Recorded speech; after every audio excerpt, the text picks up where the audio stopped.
금시세를 움직이는 게 뭐냐고 하면 아마 한 가지만 떠오르진 않을 텐데요. 금리에 따라 움직이기도 하고 달러 가치, 인플레이션, 전쟁 같은 이슈도 많이 보실 텐데 금에 관심 있는 분들이라면 이런 건 이제 너무나 익숙하실 겁니다. 그런데 금시세가 갑자기 크게 흔들릴 때 생각보다 잘 안 보이는 변수가 하나 있습니다. 바로 CME 증거금입니다. 5월 29일에 미국 시카고에 있는 세계 최대 파생상품 거래소 CME 그룹이 금 선물 증거금을 6%에서 5%로 그리고 은 선물 증거금은 11%에서 10%로 각 1%씩 인하를 했습니다. 2월에 금 증거금 9%, 은 증거금은 36%로 대폭 인상했던 것을 불과 3개월 만에 절반 수준으로 낮춘 것인데요. 이건 같은 자금으로 더 큰 규모로 거래가 가능해졌다는 의미입니다. 안녕하세요, 김순금입니다. 먼저 CME가 뭐냐면 CME는 세계 최대 파생상품 거래소고 금, 은, 선물이 거래되는 시장이 바로 코맥스라고 부르는 시장입니다. 전 세계 금시세의 기준 가격이 바로 여기서 만들어진다고 해도 그렇게 어렵지 않은데요. 우리가 보는 KRX 금시장,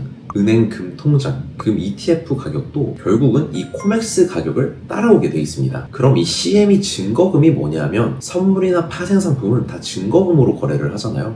국내 KRX 금 선물도 KRX 증거금이 있고 코스피 선물도 한국거래소 증거금이 있고요. 마찬가지로 CME 증거금은 이 거래소에서 나오는 금, 은 선물의 증거금입니다. 쉽게 말하면 증거금은 보증금이죠. 선물 거래를 하는 사람이 거래소에서 맡겨두는 담보금입니다. 예를 들어서 1억 원짜리 금 계약을 하나 산다고 합시다. 증거금이 9%면 900만 원을 맡겨야지 내가 1억을 픽스할 수 있는 거죠. 그런데 거래소가 증거금을 5%로 내리면 이제 500만 원만 있어도 똑같은 계약을 체결할 수 있습니다. 같은 돈으로 거래량이 2배가 되는 거죠. 반대로 거래소가 증거금을 갑자기 2배로 올리면 어떻게 될까요? 담보가 부족해진 투자자는 강제로 청산당하게 됩니다. 이게 수만 명에게 동시에 일어나면 시장은 폭락할 수밖에 없는데요. 그럼 실제로 CME 증거금을 바꾸고 나면 선물 가격이 반응을 했을까요? 이게 좀 중요한데 이게 영향이 있었는지 한번 봐볼게요. 가장 최근을 보면 26년 1월 말에 금시세가 엄청나게 폭등했습니다. 1월 29일을 보면 최고점이 5,500달러를 넘었었어요. 근데 1월 30일에 바로 증거금 인상이 있었습니다. CME 증거금 인상이 발표되고 국제 금은 시세는 큰 폭으로 흔들렸습니다. 금은 약 10% 가까이,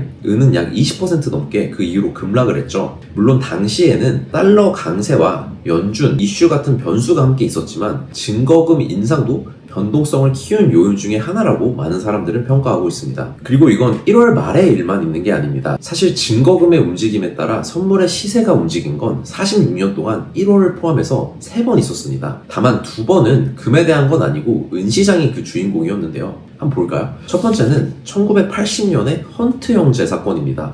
이건 되게 유명한 스토리인데 헌트라는 가문이 은을 대량으로 사재기를 시작하면서 은값이 8배 가까이 폭등을 했어요. 6달러였던 은이 50달러까지 그때 갔습니다. 그러자 거래소가 규칙을 하나 발표하죠. 바로 이 이름이 실버 룰 7이었습니다. 먼저 기존 매도는 가능하지만 새로 매수해서 더 올리는 거는 제한을 했고요. 사는 사람은 막고 파는 사람만 열어뒀습니다. 그리고 증거금을 대폭 인상했죠.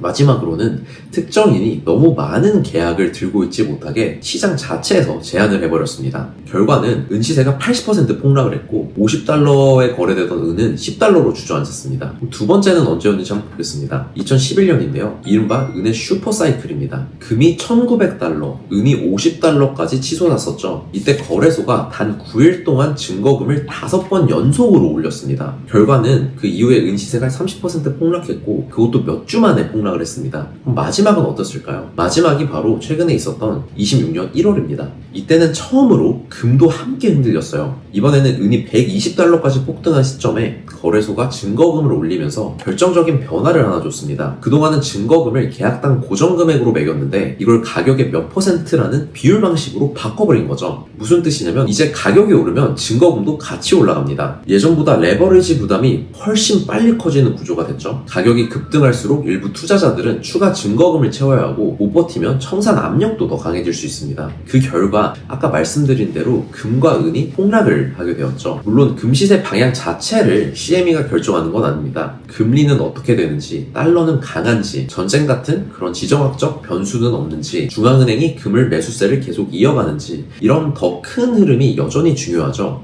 하지만 적어도 단기 변동성만큼은 앞으로 금도 CME 증거금 변화를 같이 봐야 할 이유가 생겼다는 겁니다. 그럼 여기서 이런 의심이 드실 수 있어요. 아니 그럼 금 시세는 금 자체 가치가 아니라 거래소가 좀 증거금으로 시세를 조작할 수 있는 거 아니야? 저도 이 질문 충분히 이해합니다. 근데 CME 쪽 입장은 굉장히 단순하죠. 우리는 방향을 조작하는 게 아니라 시장이 너무 흔들릴 때 사고가 안 나게 증거금으로 안전벨트를 조이는 거다. 변동성이 커지면 올리고 잠잠해지면 내린다. 뭐 이런 논리입니다.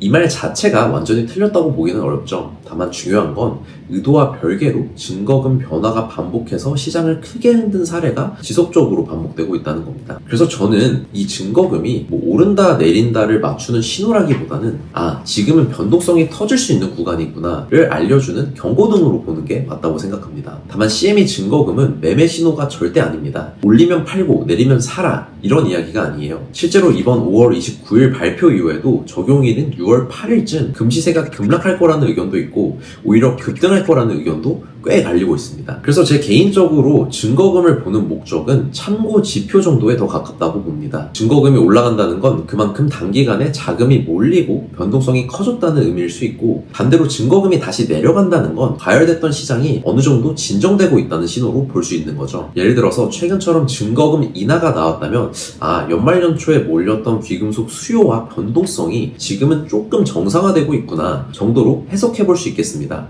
다만 중요한 건 증거금이 바뀌고 나서 무언가를 결정하는 건 이미 한 발 늦은 대응일 수 있다는 점입니다. 거래소는 시장을 보고 대응하는 쪽에 가깝기 때문이에요. 그래서 저는 증거금을 보고 따라 움직이기보다는 시장이 지금 어떤 분위기인지 참고하는 정도로 활용하는 편입니다. 정리하자면 금값이 크게 오를지 내릴지 같은 큰 방향은 보통 금리, 달러, 전쟁 리스크, 중앙은행 금 매입과 같은 변수가 훨씬 중요합니다. 반면 CME 증거금은 방향보다 언제 시장이 크게 흔들릴 수 있나를 볼 때 참고할 만한 그런 변수에 조금 더 가깝다고 생각합니다. 그래서 저는 기본적으로 한 번에 매수 매도를 하기보다는 분할 매수, 분할 매도를 선호합니다. 이 기본 원칙은 유지하되 가격이 빠르게 오르는 와중에 증거금 인상까지 같이 나오면 과열 신호는 아닌지 한번 확인해 보는 게 좋을 것 같고요. 반대로 지금처럼 증거금 인하 이야기가 나오는 구간은 방향보다는 변동성 자체를 먼저 봅니다. 거래가 쉬워지면 매수 자금이 들어올 수도 있고 반대로 하락에 베팅하는 자금도 같이 늘어날 수 있기 때문인데요. 그래서 이런 시기에는 뭐 무조건 오른다, 뭐 무조건 떨어진다 이런 것보다는 생각보다 좀 크게 흔들릴 수 있겠다라는 정도로 먼저 받아들이는 편입니다. 그리고 증거금이 떨어졌다라는 거는 전 세계적인 귀금속 수요가 그만큼 떨어졌다라고 해석하면 되고 이 말은 어떻게 보면 이 시점 자체가 매수하기 좋은 시점일 수도 있다라는 겁니다. 그리고 CME 증거금 보는 법은 사실 사이트에서 매일 체크하고 보는 건 번거롭죠. 그래서 저는 폭등, 폭락 같은 이슈가 있을 때나 제가 금을 거래할 때 한 번씩 관련 해외 뉴스가 있는지 찾아보고 있습니다. 이렇게 오늘은 금시장을 움직이는 또 다른 요소인 CME 증거금에 대해서 한번 소개해드려 봤는데요. 그럼 더 다양한 금 이야기로 다음에 또 뵙겠습니다. 감사합니다.